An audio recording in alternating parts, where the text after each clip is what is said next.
အားလုံးပဲမင်္ဂလာပါကြိတ်ပါဒီနေ့မှာကတော့ CSCA ဖြေမဲ့သူတွေအတွက်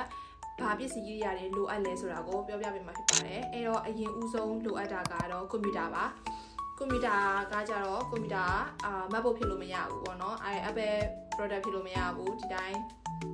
ဟာလေးပဲပေါ့နော် Windows ဖြစ်ရမယ်အဲ့ဒါတခုလိုမယ်နောက်တစ်ခုကြတော့ line ကောင်းရမယ်ကိုရီးယားhome wifi ကအရင်ကြီးမကောင်းနိုင်ဘူးပေါ့နော်အဲ့တော့ကိုရီတီတန်း data ကတ်ဝယ်သုံးပြီးတော့ data ကတ်နဲ့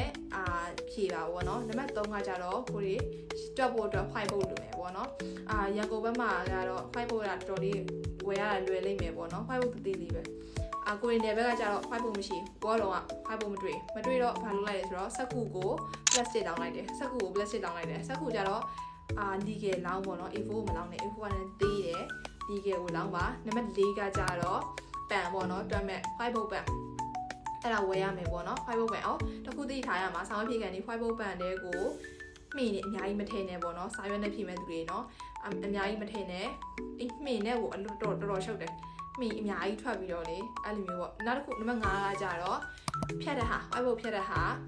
ဘောဖြတ်လို့ခေါ်တာအဲ့ဒါလေးလိုမယ်ကိုရီစက်ကူနဲ့ဖြည့်တဲ့လူတွေကြတော့တစ်ရှူအကျန်းကိုဆောင်းတာပါနံပါတ်6ကကျတော့ admission ticket ကိုထုတ်တာပေးပါဒါကသူ့ကိုပြရတယ်ပေါ့နော်တကယ်သူကလူစစ်တယ်ပေါ့နော်လူနဲ့စစ်တယ်ရှောက်ကြဲတွေဆိုတော့ဒီမျိုးသူကင်မရာပြပေးပါဆိုကိုပြပေးရတယ်ပေါ့နော်နံပါတ်9ကကြတော့ကိုရီ passport လိုပါမယ် passport စာအုပ်ကိုကိုရီပြပေးရတယ်ပေါ့နော်အဲ့တော့ passport လည်းလိုပါမယ်အဲ့တော့နံပါတ်9ချက်လိုတယ်ပေါ့နော်အဲ့9ချက်ကိုကြိုတင်ပြင်ဆင်လုပ်ရပါတယ်ပြီးတော့ဖုန်းပေါ့နော်ဖုန်းကင်မရာနောက်တစ်ချက်ကကြတော့ဖုန်းကင်မရာပြပေးရတယ်ဖုန်းကင်မရာနဲ့ scan ဖတ်ပြီးတော့